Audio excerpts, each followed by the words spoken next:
I was working actually with the BBC RealityCheck team, which has become BBC Verify.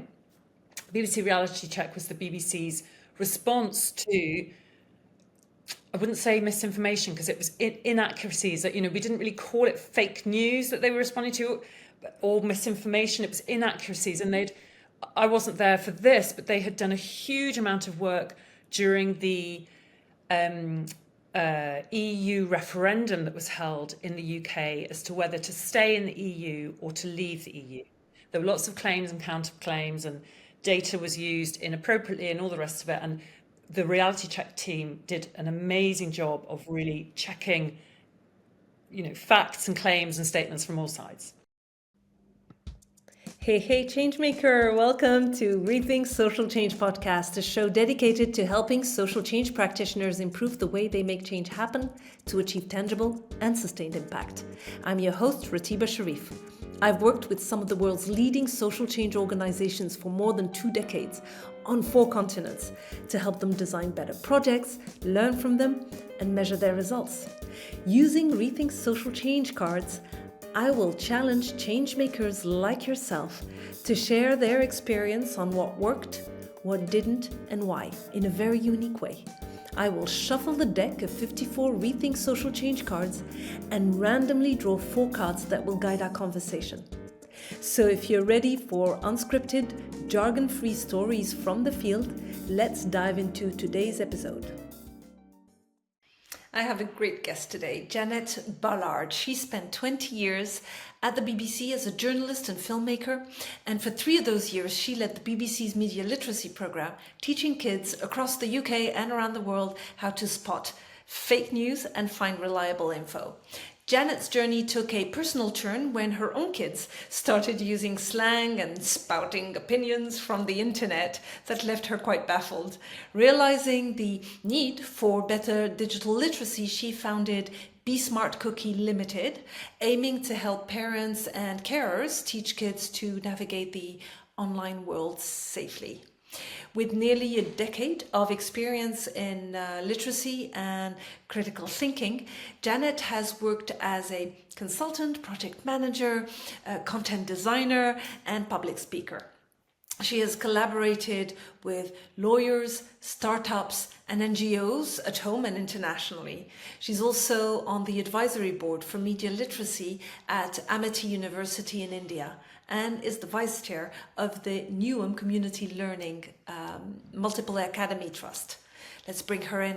Janette Ballard, hi, such a pleasure to have you on the podcast. Thank you very much. I'm so pleased to be here. Thank you for having me.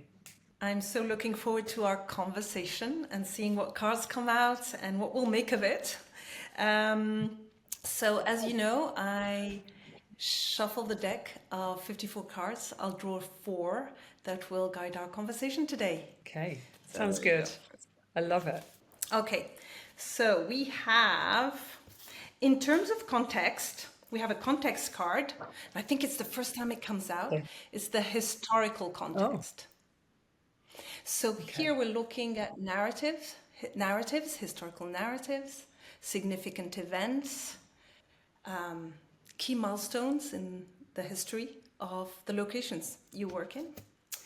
In terms of change, we have a change card, and it's the community change. So bringing about community change, social norms, values, things like that.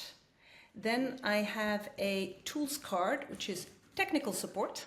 I don't know if you've provided technical supports on the programs you've worked on, but it's about expert advice provided to help solve problems. Okay.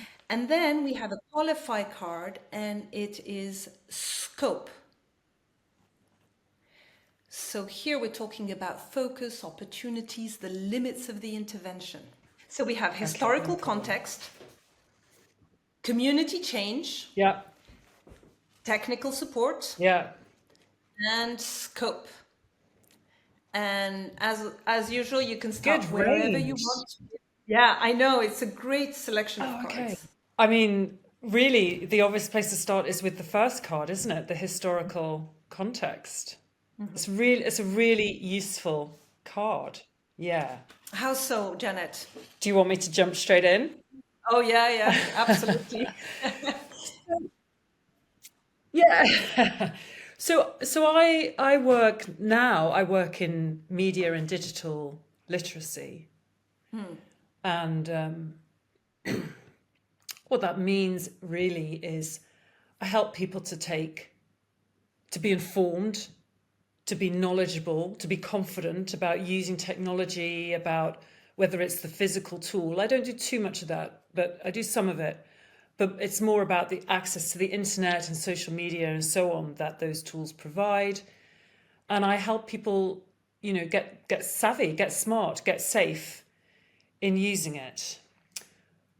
I come from it more in a thought, from the thought side of it, than the nitty gritty technicalities of, I don't know, for example, here's how to spot a URL that's not right, or here's how to do a reverse image search. I do some of that, but I'm more interested in the way that we think about that huge, vast amount of information that is available on the digital internet. And actually, I'm going to draw. Can I draw a picture? Sure.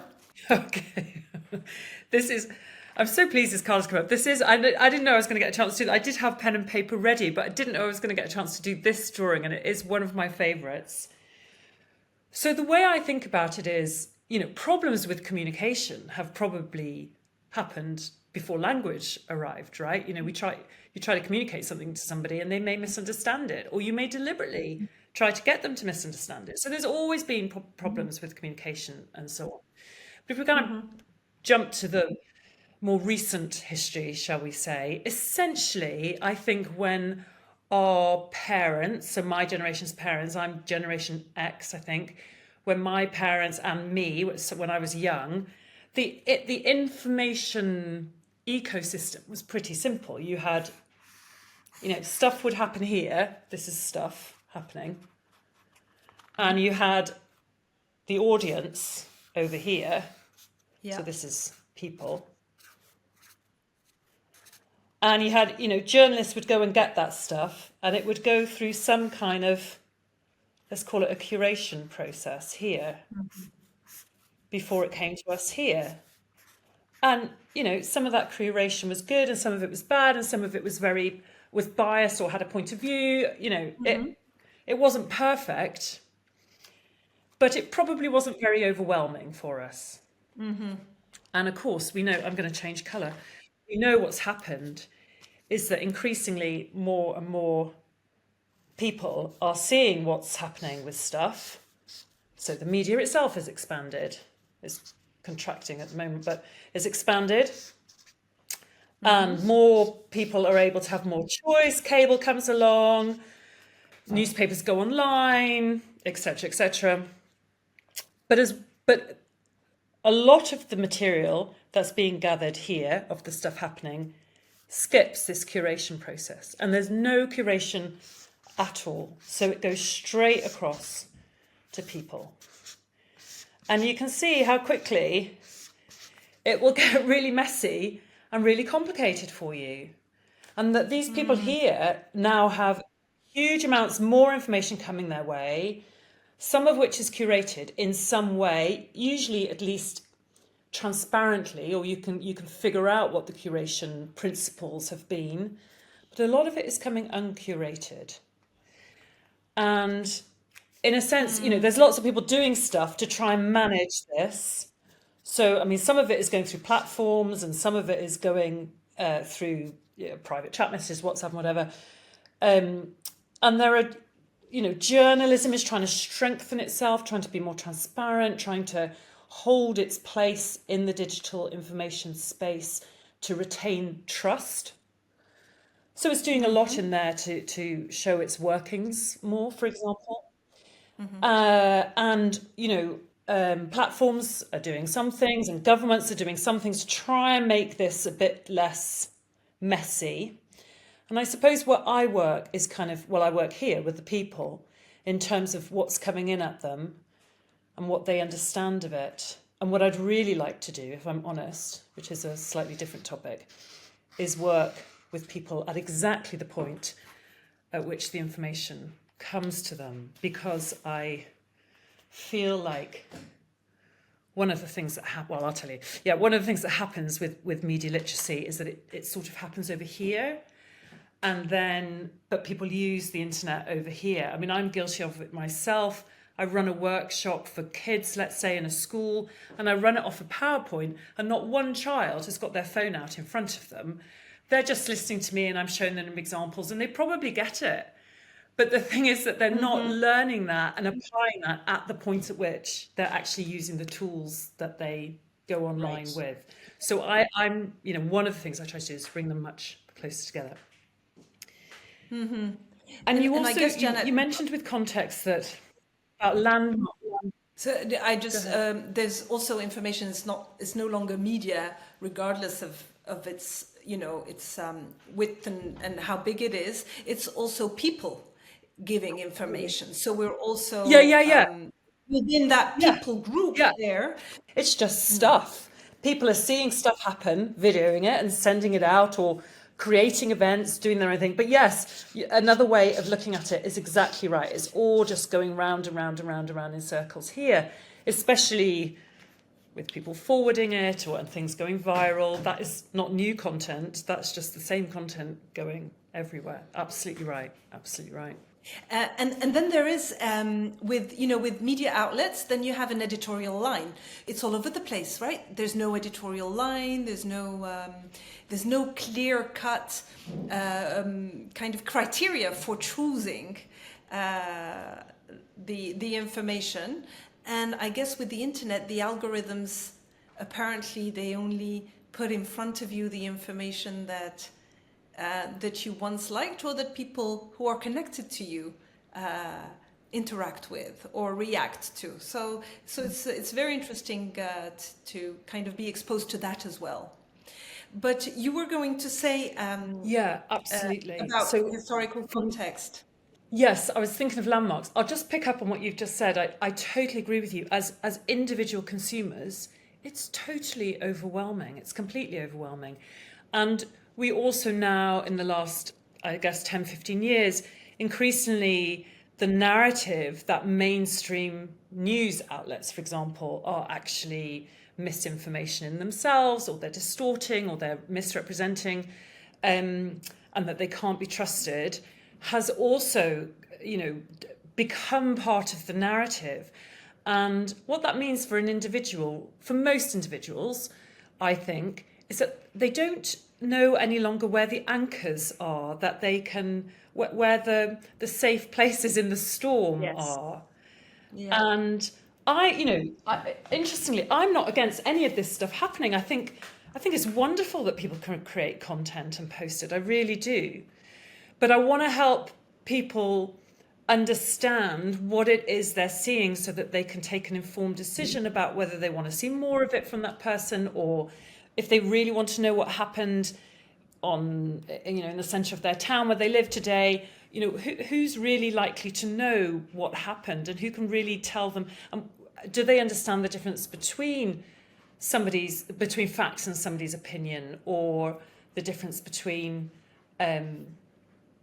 impartiality and partiality, and so on? And so, it's a question of giving people new anchors, which are actually thought anchors, because we've moved on beyond saying, okay, this is the trusted news.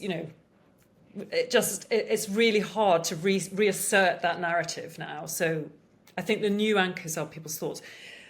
Historical landmarks in the context question. I mean, I think for me there are two. One was somewhere in the 90s, when social media platforms were beginning to sprout up, and the US legislated that they could fall outside of being a broadcaster.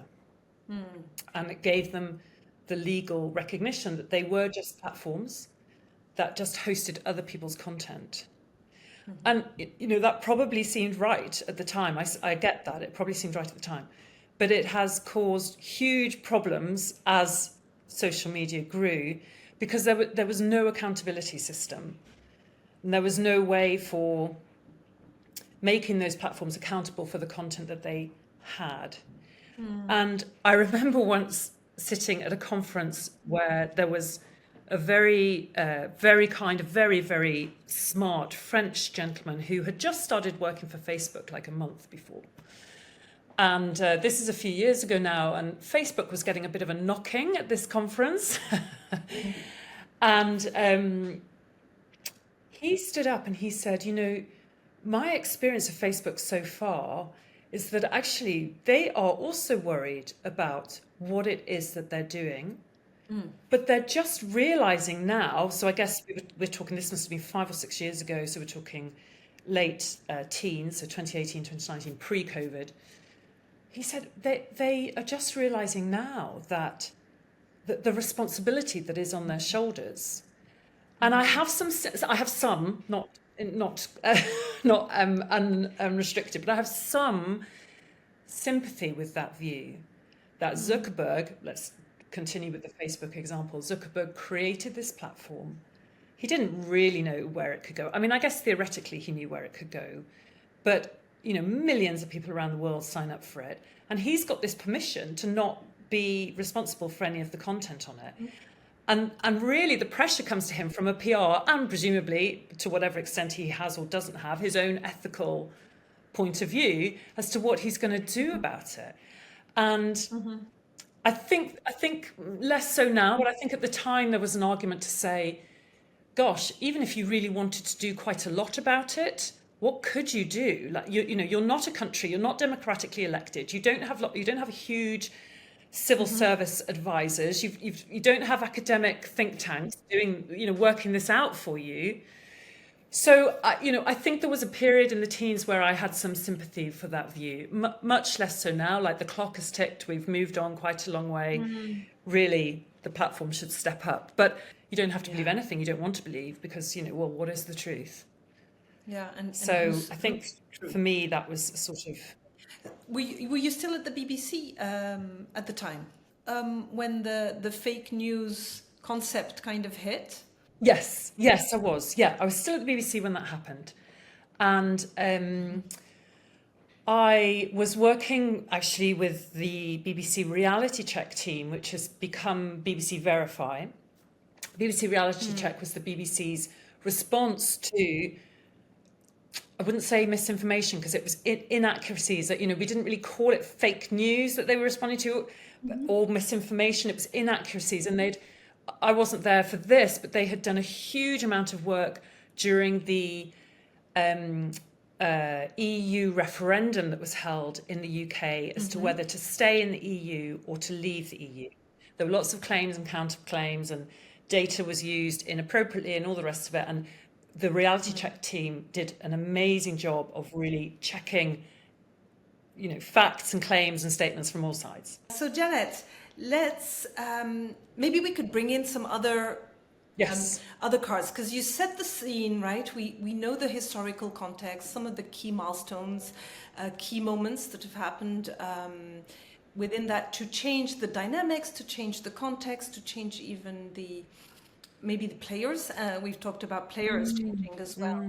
Let's talk about maybe, if in terms of media literacy, for example, we're trying to change the way, in your case, youth, for example, if you've worked with youth, have consume with more discernment, know how to make the difference between two types of information. So talk to me a little bit, if you will, about the community, some of the social norms of that community that you work with. What are some of the habits, their values, and how do they take on and comprehend or even interact with the tools that you provide them with in your trainings, for example? Okay. Yeah, so I'm happy to work with people of all ages, but I do tend to work with young people. And the resources I provide kind of more directly are for younger people, for sure. What we know about young people is that, so in the UK, people tend to start to buy a phone for their child. I mean, there are probably outliers who are a bit lower than this again, but in their last 2 or 1 years of primary school education, so we would call that years 5 and 6, and when children are 9, 10, 11. Okay. And I think I'm pretty right in saying that by the time you get to age 12, you're looking at over 90% of kids having a phone, certainly by 13. Yeah, it's like a perfect curve. It goes up and quite quickly in that time. And I mean, not all, but I think that part of the driver of that is that a lot of primary schools allow children to walk to school at that age. I mean, I think there's other things going on. You know, some kids have older siblings. Kids just hear about it. They see their parents on the phone. They start asking. They want. But part of it is that kids are walking to school by themselves for the first time, which has to be a kind of agreement between, or tends to be a kind of agreement between parents and carers and the school. And so there's this kind of notion that a mobile phone will keep them safe. And I think the other one, which has just escaped me, what was the other one? Oh, yeah. So the other element of it is that it's also an age where children are developing to play alone and by themselves and their own independence. And they would tend to start going to their own room if they have their own bedroom, or into another room to get away from the family, to get away from mum and dad or the carers, and to play by themselves. And if they have one of these with them, you know, bingo. But before you know it, they're on a device with nobody around. So we sort of know that that's when people take it. Not that the phone is the only way that people are going, that children are going online at all, obviously. But other tools like games consoles, they tend to be in the living room where everybody is or could be. And of course, if you're using a parent's device, they might not let you go into your own room. So if you're on the laptop or the desktop, then you're in a more shared space. So that's some of the behaviour that we see in terms of young people getting access to the devices, the ability to get online.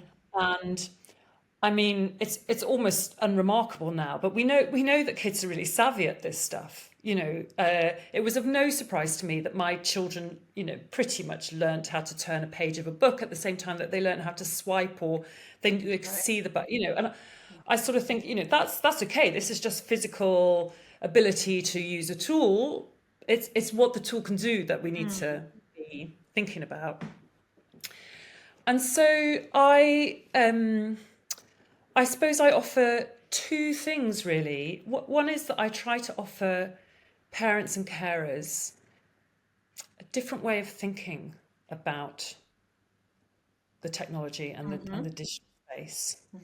So first of all, you know, I think it's amazing. The internet is an amazing place and it offers so many opportunities. And we know that children who have learning difficulties or mental health concerns or beginning to have identity questions, they have and are able to find communities online that are positive, that are helpful, or they're able to find educational apps that are helpful for them. And of course, we know there's a dark side too, but my approach is I want to get rid of the dark side, but not at the expense of access to good stuff. So I try to suggest to parents a couple of things. So one is about bringing those devices into the shared space. Because even if you're not looking over your child's shoulder all the time, they know that you're around and that you could look over their shoulder. And they're much less likely to go finding things endlessly on YouTube or whatever it is. If you're around and nearby, and then let other toys, let other things that they want to do be in their bedrooms that they can go and do on their own. So just really sort of simple tweaks in the household. Similarly with like the walking to school thing, you know, if you want your child to be safe walking to school, probably the best thing you can do is make sure they can cross a road safely, make sure they know any of the houses between here and school whose door they can knock on because they've got a problem and they need some help. Do they know the difference between a marked van and an unmarked van, and which one is likely to be safer if you need help? What does a dangerous dog look like, and what does a non-dangerous dog look like, and what does, all of that. So just trying to kind of encourage people to think a bit differently rather than to be overwhelmed by, I don't know how to put parental locks on, I don't know how to limit access, it's a point of argument in the family all the time. I feel like I feel in a way that I'm trying to take a more public health approach to it than a sort of rules-based, and for sure, I don't want to get involved in telling parents what to do, right? Telling parents, carers what to do. These are decisions for them. So that's one area. And then the other side is the young people, where I just love playing games with them and doing the learning by doing stuff. And there are a few things that work particularly well. So one is, I think I brought it here because I wanted to, yes, here it is. Okay, so one thing that I do, which I love doing with them, is I show them this picture. Okay, so for the audience who's just hearing on the podcast, yes. It's a picture of a dog, right? Drawn. It's a bog, sorry.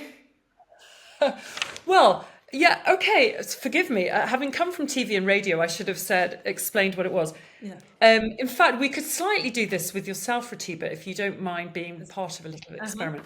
So, okay, so this is a picture of a dog, which is labelled Bog. And it's actually drawn by a teenager who is doing art at school at quite sort of high level. And I want you to score it for me out of 10. 10 is absolutely brilliant. 1 is a bit rubbish. Score it out of 10 and give it one word to describe it. I mean, don't worry, that person will never know. So No, I know, but you told me he's a teenager and he's quite good at drawing, right? Yeah. What are you looking at here? I'm looking at a dog. I recognize it as a dog. As a minimalist kind of drawing of a dog, I guess. Yeah. And what would you score it out of 10? I quite like it. I'll probably give it an 8 or 9. Oh, really? Oh, that's really good. Yeah. Yeah. Okay, that's nice. Okay, so what happens is, children are not as kind as that, I can assure you. What tends to happen is, if I show this to kids, so usually I break the group into 2. Yeah. One half, I show them this picture and I say, score this picture. Maybe it's been done by an adult, or, I make the story up differently every time. Score it, give it an emoji and one word, and they write down what they would do. And then to the other group, I show them the same picture, and I say, I want you to score it, draw an emoji, write one word about it. But this picture was actually drawn by me. This picture was actually drawn by me, and I am going to see your results. Of course, what happens is the people who don't know it's drawn by me, and who think I'm not going to look at their answers, are harsher. And the people who realise, okay, I don't want to offend her, I want to be kind, but because that's what's happening on social media, right? We're going into our own world. It's just me and the phone. So I write things on here that I might not say to somebody in person, because all of those social norms, all of the ability to be embarrassed socially disappears or reduces when it's just you and your phone. It's anonymous. When it's anonymous. So it's a great tool to show youngsters, and to remind them, look, this is how you behave, this is what happens, and you must always remember there's somebody on the end of that message. There's somebody reading that post. That picture was actually, it's even worse than that. I didn't draw it. I got AI to draw it for me. So it's not even a teenager who's good at drawing at school. Talking of fake news. So that's one thing. And then the other thing I enjoy and feel that I get a lot out of is talking about who to trust, sources and who to trust. I mean, generally, I feel like the education space in most of the world now is about teaching answers, not teaching questions, teaching answers. Even little children's books have those flip the flap Yes. things. And the question is given to you. You're given the question on the outside, and the treasure, the excitement is the answer on the inside. But we know really that you can't get to knowledge without asking questions. And kids ask loads of questions, as any parent or carer will remember from when they were little, endless questions. But we grow out of that and we become embarrassed by needing to ask that question. It makes us look like we don't know something. And our education is based around actually not just answers, but like one answer to questions. So we lose that ability to ask questions. So when I talk about trust with them, I try to stimulate lots and lots of questions out of them to try and discover for themselves who they trust and why they trust some and not others. Yeah. And I help them with questions as well. But it's, sometimes I really feel like this is the first time these children have been asked, the ask of them is to come up with loads of questions. That's what I'm asking them to do. They actually don't need the answer. I just want the questions. And yeah, that's a lot of fun. It's an interesting one because when you're a teenager, you don't ask questions because you have that peer pressure as well. Added to the that kind of compounds, adds to the sense of kind of possible shame if I did something wrong or asked the wrong question, etc. So, but Jen, have you worked with? I'm assuming you've worked in the UK, so with British students, even if they're of the issue come from the immigration folks. But have you worked in other countries? Yes. And what have you seen as differences from youth themselves in terms of community, some of their values, and some of their Yes, social yes. norms?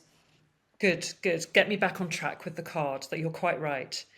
Yeah, so I have worked in, I think the two countries that are probably most interesting for this conversation are India and Nigeria. Interesting.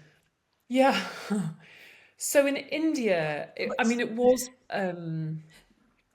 was pre-COVID, although then COVID hit it, as it were, hit the project that I was there. And what I was really aware of was,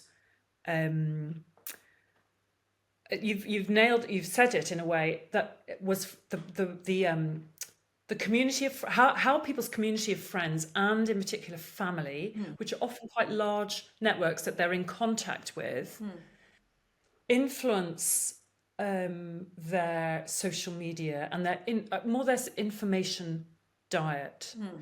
So India adopted WhatsApp very, very quickly. Yeah. And I remember, this is 6 years ago now, but I remember being in India and saying, so how many WhatsApp groups do you have? And they would be like, 150, 200. It's like, this is madness. But actually, if I look at my WhatsApp, I probably have the same now. Not that they're all active. Yeah, they're dormant. You make a group in order to make an arrangement with certain people, and then that happens and you never use the group. But, they really were are very heavy users of WhatsApp and Facebook with it. And so information that came from other family members was not, why would you scrutinize what your aunt has told you or your cousin, or why would you ask questions?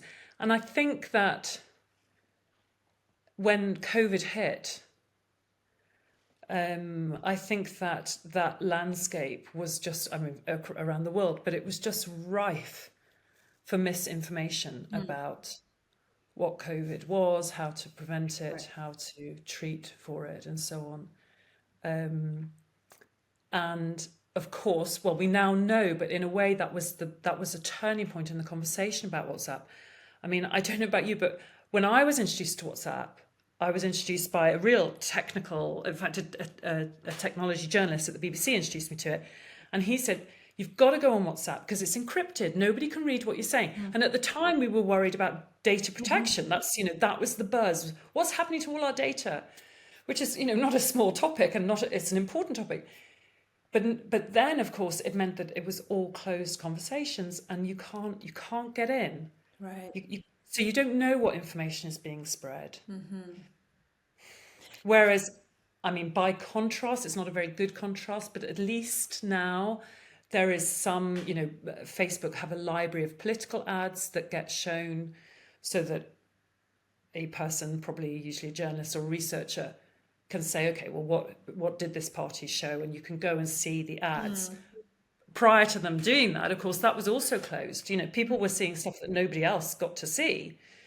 But in WhatsApp in particular, it was very closed. So that was quite different for India.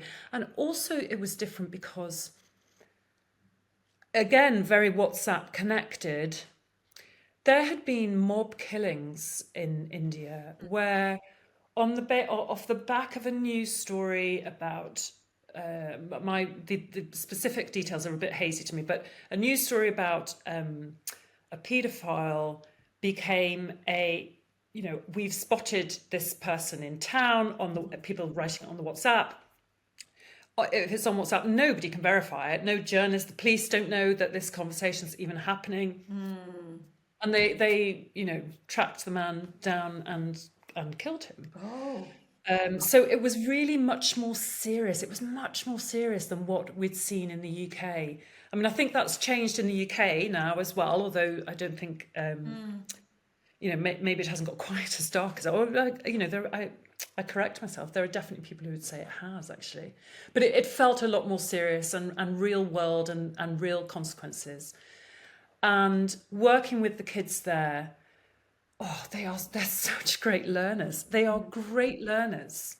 They are really, really good at absorbing information. But even more so than I was finding here, I really enjoyed seeing them learning and thinking about asking questions. Oh, wonderful. And that maybe I didn't have all the answers because, oh my God, I don't. Or we set up a project, so it was other people going in. Maybe the journalist doesn't have all the answers. Maybe nobody has the answer. Some of the narratives, some of the behavior, archetypes, things like that. So it was. It's interesting that's where you saw interesting or deep kind of depth in the work that you were doing. That is interesting, isn't it? They're used to image and to stories. Yeah. Long ago, yeah. Very, very deeply set in their culture. Yeah. It's very true. Yes. Yeah, that's lovely. I love that connection. Yeah. I mean, in Nigeria, what I was more aware of, not that it didn't exist in India and not that it doesn't exist in the UK, but I was really aware in Nigeria of a plethora of news. I mean, news, I use it slightly in brackets or in italics or quote marks. A news landscape that was just sort of littered with, it was so full, there was so much published there, mostly online, by quite small organizations or even individuals who wouldn't have the tools and the capability of verifying everything, and maybe they don't have the will or the interest in verifying everything, or newspapers that are privately owned by business people who have an agenda, and really, really hard. Where do you go in Nigeria if you want impartial news about your country? I'm not sure. I mean, of course there are, like the BBC, there are organizations trying to offer that, but really tricky landscape for an individual. So in Nigeria, it felt a little bit more like the news landscape itself was. And so many radio stations, commercial radio stations, but then they'd have a news bulletin, and yeah. It's very interesting because I was thinking as you were speaking here and you mentioned the WhatsApp groups, I was thinking of the scope of the type of work. When you're looking at kind of information literacy, it goes beyond just consuming from news outlets. Yeah.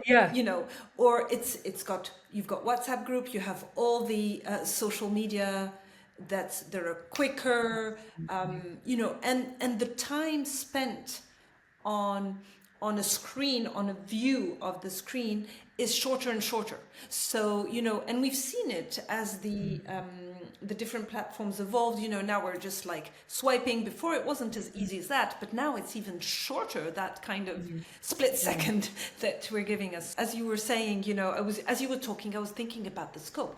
Now it's huge. So it's not only that the information that we're swamped with, That's right, that's overwhelming, but it's also the different mediums, the channels that we get it in.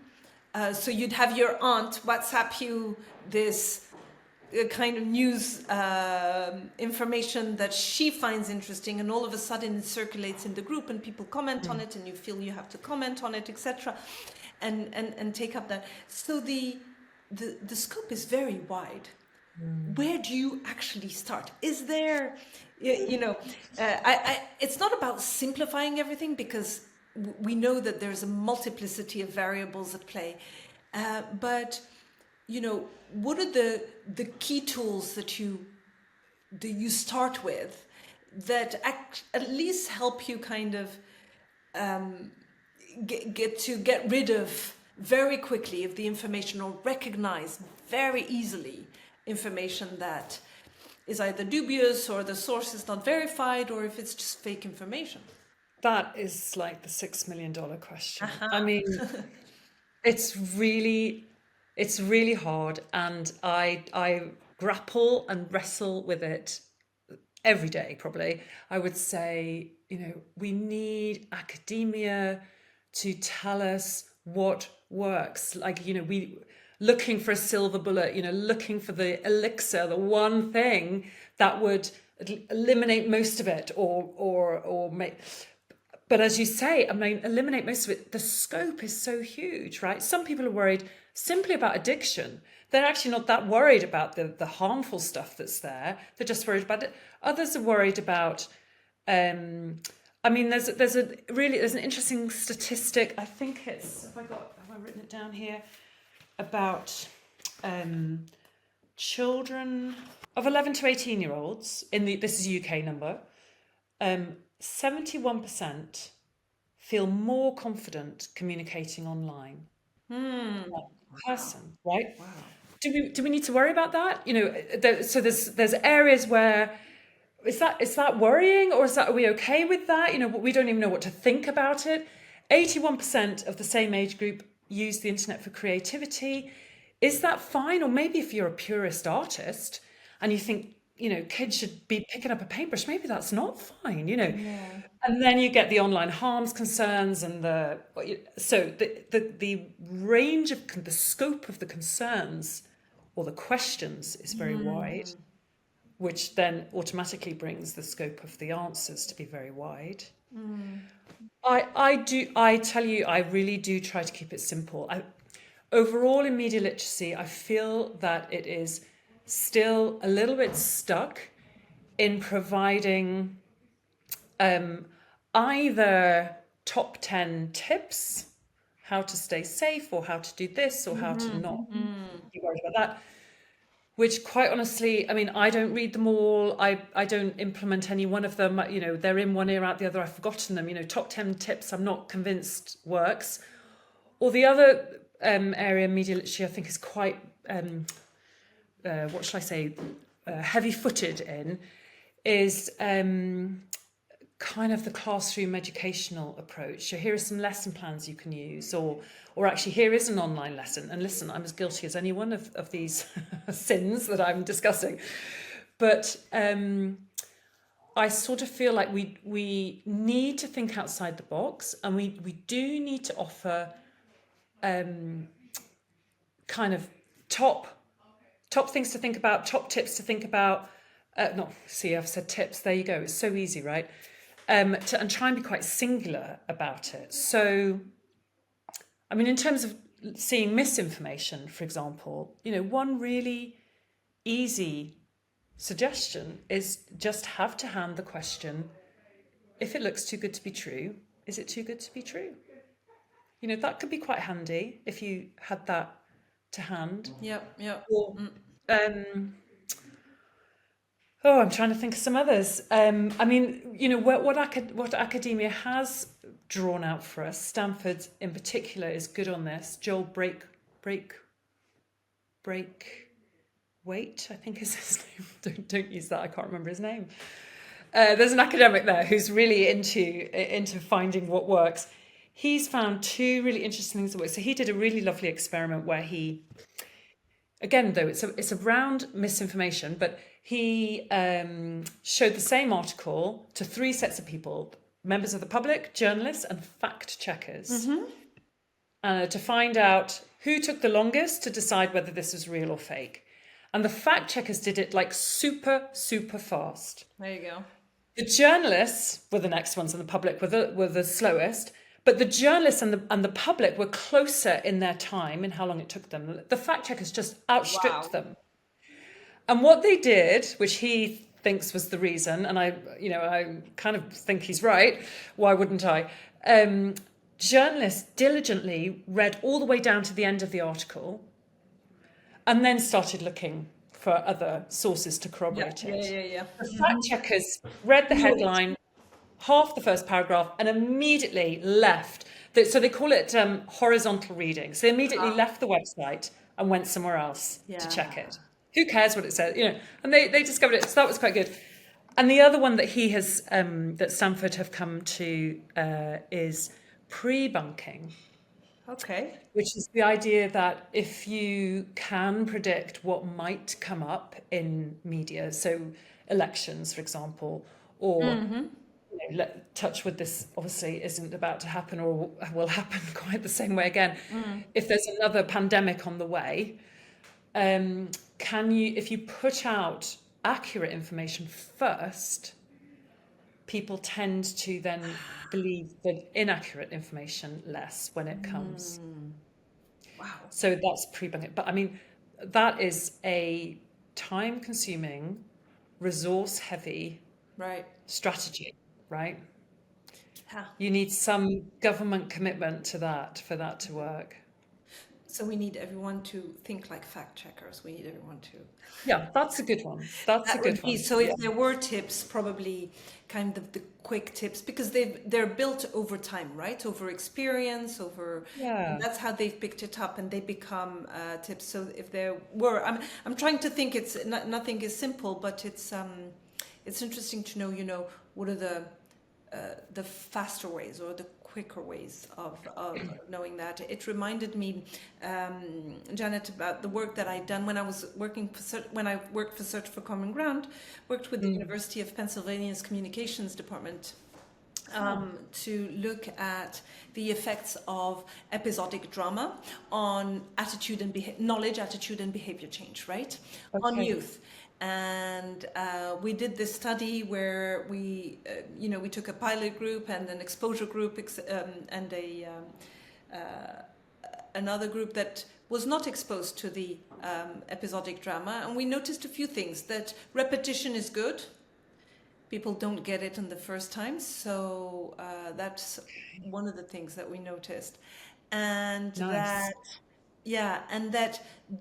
when there were conversations after exposure to an information, there'd be more meaningful understanding, or more depth and nuanced understanding to what was shown. So, exposure and conversation actually goes a long way. So, but it does, attitude and behavior change does take a long time, a lot of time. Anyone who's worked on such programs know that it takes a while, but we've seen that exposure and then conversing right after exchanging ideas right after the exposure also helps. Yeah, and So it's we like it also embeds know. it. Yeah, and we also knew that the control group who wasn't exposed to neither the conversations nor the show during the were actually privy when we did the endline survey and brought in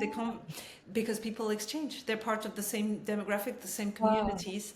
How interesting. Yeah, so there was when you're when you're not working on, say, a medical trial or anything like that, if it's just kind of word you of can't mouth, control it. especially in oral cultures where information is transmitted orally, then information is shared.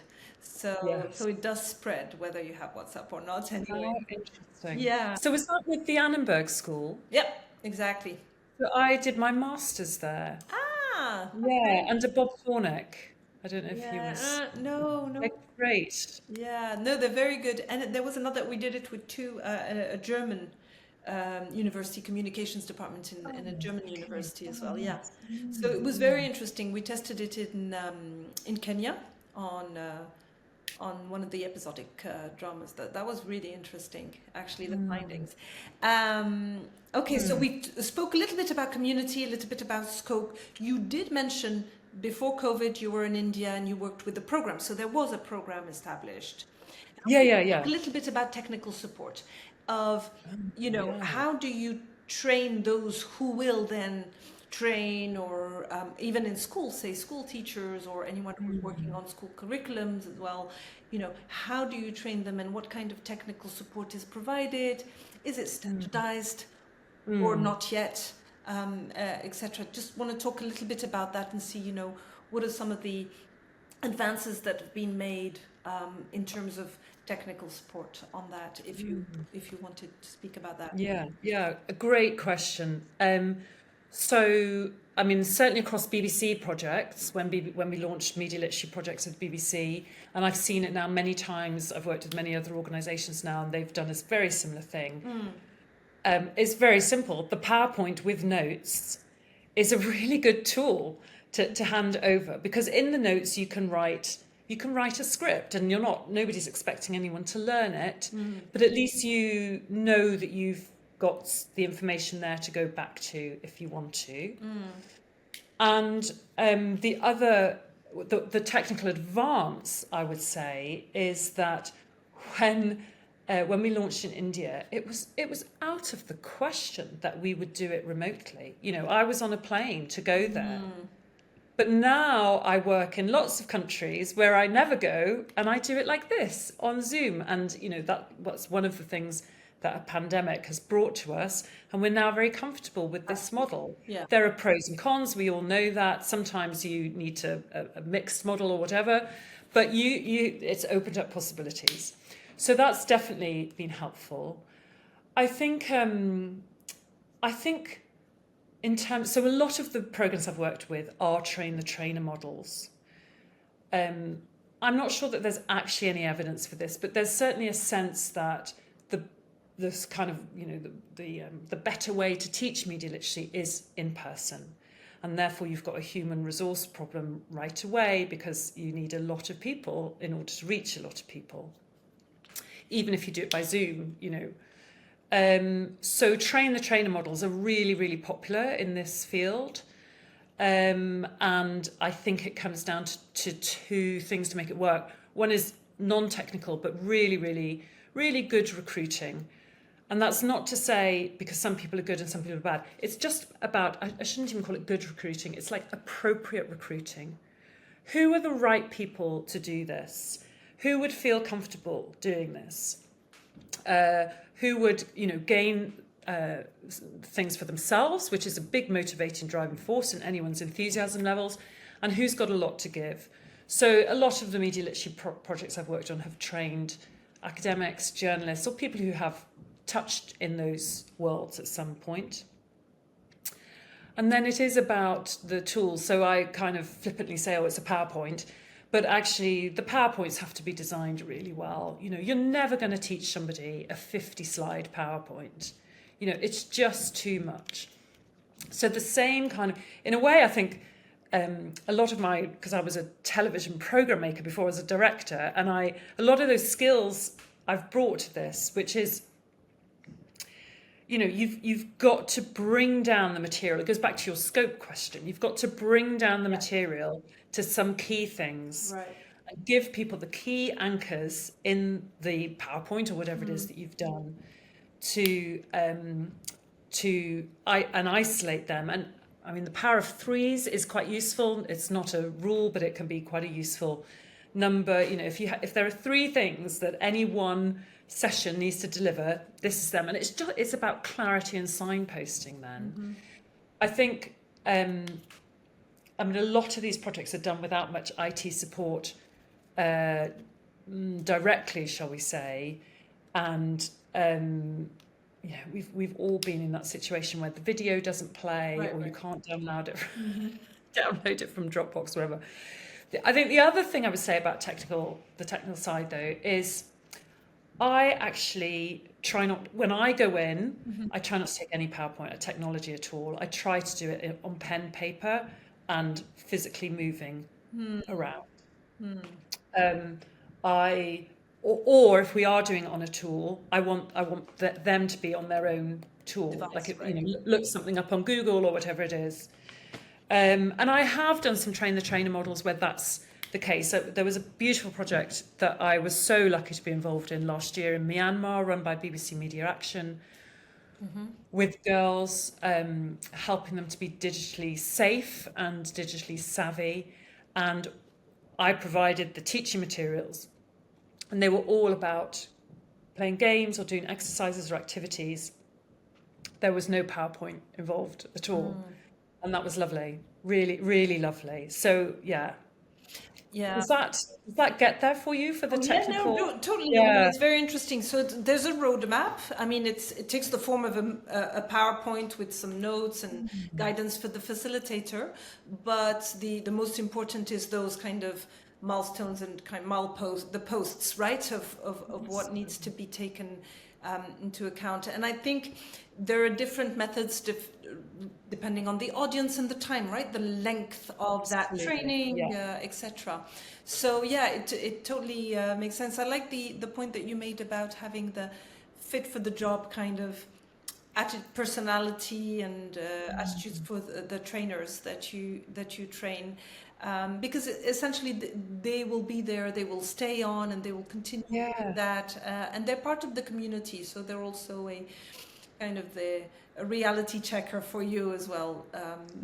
That's absolutely right. Actually, that's absolutely right, and they are much better placed at delivering and talking about those topics with that audience. I mean, it can be helpful to have an outside voice sometimes, but really, if you get the people who are really trusted and respected, then And Janette, have you used games or technology itself with the kids or even adults, right? Games to hone in an idea or a process or a way of checking and things like that. So how are we doing with all those software, that are available?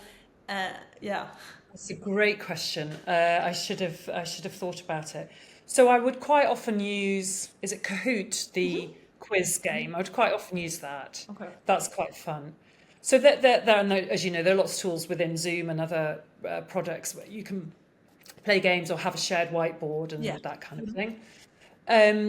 There are actual games that don't need a teaching, as it were, out there. So there's the BBC did one which I was involved in, which was called Young Reporter, which put a young person in the position of a new journalist.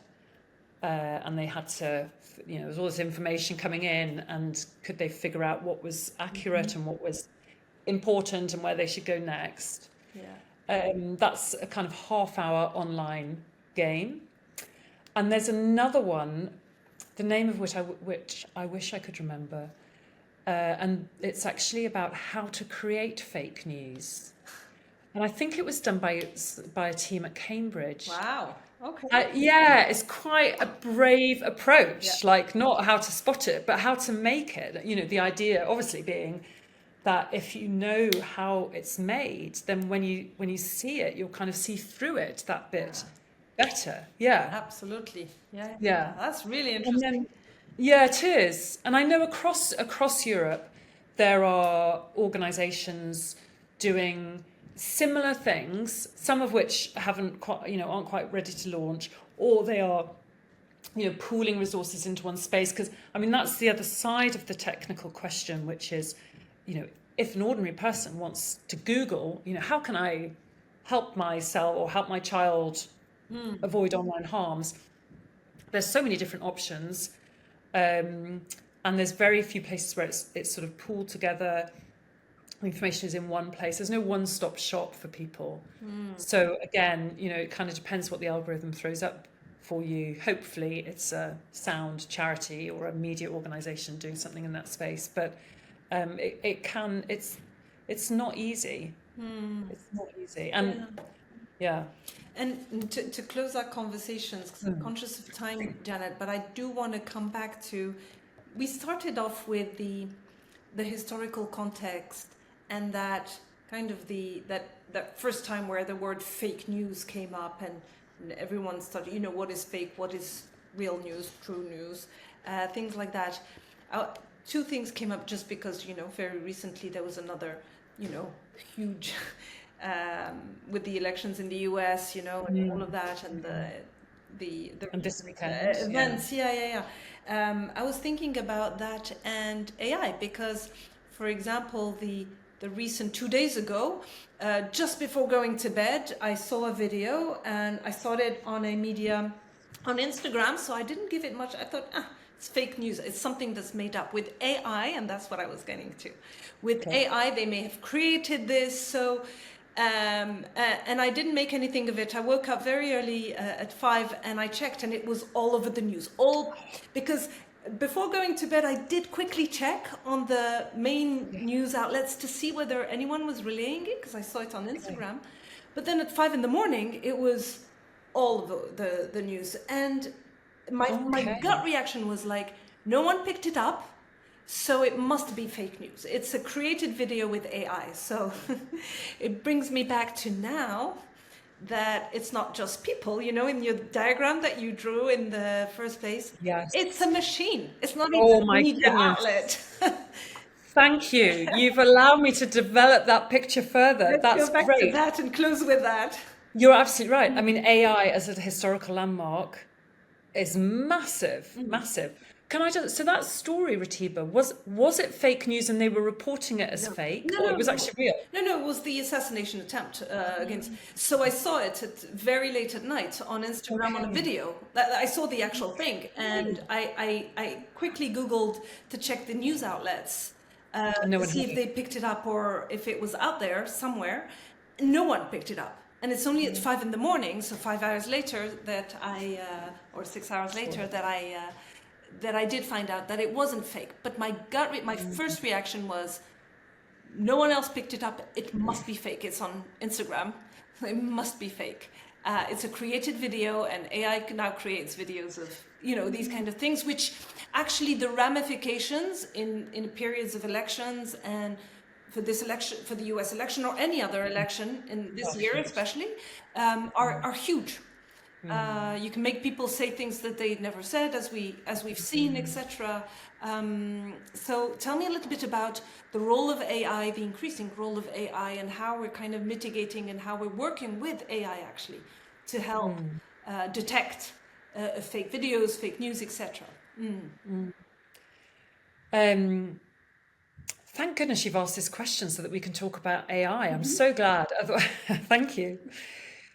So I think the first thing I would say is in relation to the story that you've just told, if everybody did what you did, it would be fine. It doesn't matter that you thought it was fake news and then it turned out to be true, right? It didn't really affect your life particularly. I mean, of course you'll have thoughts and a reaction to it. I'm not saying you're completely immune to that, but it's not like it changed what your plan was going to be the next day, particularly. No. I'm assuming. And whether you had thought, oh, it must be fake or it might be fake, you at least paused, and then when you went back to it, It turned out. yeah, it checked out. It checked out. So what a great reaction. I mentioned at the beginning the guy who had newly joined Facebook, who was at this conference I was at. He told me that all he had ever dreamed of was being able to talk to a computer, and the computer would talk back to him, and he wouldn't know the difference between that and a human. Like, that AI was where he was at. It is really, it's also really, really dangerous. It's really dangerous. So I think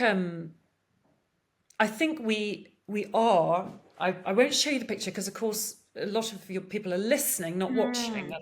And I should have thought about that when I was No, but doing that's the picture. fine. It's posted on YouTube, so maybe it'll entice them to go on YouTube and watch the video. Okay. More responsibility is given to that curated news space, Right. because they're the ones who can find out for us. Right. It's harder and harder. I mean, when AI first, even a year ago, 6 months ago, there were lots of things you could look for.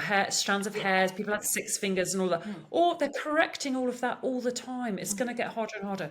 So really, it could return our attention to curated news, because they have a relationship with audiences around trust, and they don't want to break that trust. So sure, they get it wrong, and sure, some of them have points of view, but they have a bit more incentive to get it right. To at least get the facts more right. So there's that. And then I also I think of universities. So universities here in London, as I've understood it from people I know that work there, instead of running away from AI or trying to ban it or block it, they've actually embraced it and said, this is actually potentially a really useful tool for you. And they've discussed and teach and conversations about how to use it and how not to use it. Yeah. And they're having really interesting conversations around, it might be useful for this, but why would you come to university and get AI to write all your essays for you? What have you learned? There's sort of interesting conversations happening around that, and I applaud that. I suspect that. I hear my kids say it all the time. Oh, I don't think that was real, mummy. I think that was AI. And I suspect that that's sort of where we're going to have to go, to just a world where you might not be sure so often. And maybe we should be a bit more comfortable about that, about not being sure, especially when, did that actor do that stunt, or was it AI? I mean, it doesn't really matter. Again, it's interesting, it does matter, but it's not going to change what you do for the rest of today. And there are probably ways of finding out. So, hopefully we'll have to find some kind of course around it. There's lots of people doing tech stuff, trying to watermark videos and things. But even that, hackers and clever computer people will get around all of that. It's so hard. I'm not sure where to go with AI. Yeah. And I guess, it's just like you were mentioning at the conference, Facebook at the time didn't know that it will be so big. It will basically come out of the university walls, because it was a university networking process platform, and they went out and it hit the world, and they had no idea, and they didn't know. And I think we're at the same time, we're at the same place with AI. We know the potential and the harm it can do, but we also know the good that it can do. But we still need to understand it, regulate it, and all of that. So it's a great opportunity, but it also adds another layer of complexity to anyone working with media literacy or learning discernment and things like that, because it just makes it that much harder to. So and the speed of it, as you say, the legislation. We need more legislation in terms of what's happening in the digital online world. Anyway, we have some that's come in, but AI is a great example of how fast it is all moving, and legislation is so cumbersome and Yeah. slow. I mean, it will always be a step or even Yeah. several. Well, maybe AI can help kind of expedite some of the Well, the legislative work as well. I think it will, all of these things. The idea that I had is that, as you mentioned, it's this is now bringing us to having those conversations of what matters. At school, it's why do we go to school? And what is it that we're after there? If AI can write your essay, what are you there to do? How can you harness AI and still get as much as? And I think it will challenge education, the education folks, ministries, curriculum writers, education curriculum writers, everyone, teachers. It'll challenge them to go a little bit deeper, and maybe we'll go back to the basics and the essence of education. And same thing with anything, really. It's coming back to the essence of that and questioning, arts, journalism, of course, so information sharing, science. It's actually after a world of expansion, of exponential, you anything you want, you have it now, consume it quick, etc. Now we're almost called back to kind of, take a minute, sit down, and let's understand what it is. And so maybe it's a nice little kind of necessary. It's a necessary evil for us to come back and sit and get to the essential of what we're doing here. Yeah, I mean, that would be a wonderful thing to happen, wouldn't it? To take some time for reflection. Yeah, and I think we'll get there. I think this year of elections all over the world, people are asking for more depth, for more truth, and getting back to the truth of everything, and transparency of what that means is going to be key. And I think we'll get there. I mean, that's my optimist perspective of life, maybe, that's speaking. But I do think that it will take us, it showed us the possible and the harm that it could do to us. Now, how can we harness it? Because this is our world and this is our reality, and the regardless of the dividing lines, of the increasing dividing lines that we're seeing, at the end of the day, we're the same. We're on this boat together. Yeah. So, Janette, I think it was a fantastic conversation. I loved every bit of it. Thank you. I hope so. Yeah, we touched on a lot of things, and some useful ideas for anyone who's working on media literacy, who's working on with youth, teachers even. So that was really nice. Thanks so much for your time. Thank you. I've really enjoyed it. Sharing and insights. Thanks a lot. Thank you. And hope we'll speak again soon. Yeah, I hope so. Really lovely. Totally enjoyed it. Thank you. You're very welcome. Thank you for joining me for another episode of ReThink Social Change podcast. I hope you got a lot of value and actionable insights from today's show. Would love if you take a minute to leave us a review. And if you work on social change and are up for the challenge, reach out. And before you go, be sure to subscribe so you're the first to know when we release a new episode. Till then, be the change.